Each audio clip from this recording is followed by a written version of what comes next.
Welcome to Let Me Fix This. Enjoy the video. You begin by confirming eligibility and linking tickets. Open the Park app and sign in. Once done, add each ticket to your account and enable notifications so you don't miss release windows. Make sure your payment method is saved because some multi-pass options require instant checkout. If you're in a group, assign everyone to the same party now so selections sync. This prepares you to jump into booking the first Lightning Lane window immediately when it opens. You now choose rides strategically, check exact release times, and prioritize must-do attractions first. Once you have a top list, apply the multi-pass constraints.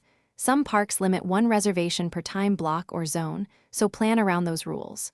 Make your first booking, then immediately set up the next available window for a different attraction, staggering times to avoid overlap.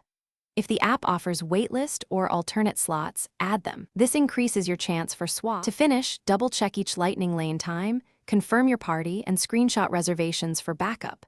Then plan travel between rides. Once done, arrive within the entry window and scan together. If someone's late, use standby or mobile check-in as a backup option. If bookings fail or times don't sync, sign out and back in, toggle app permissions, then contact guest services via in-app chat. This usually resolves account or hold issues quickly. Remember, stay flexible and keep screenshots.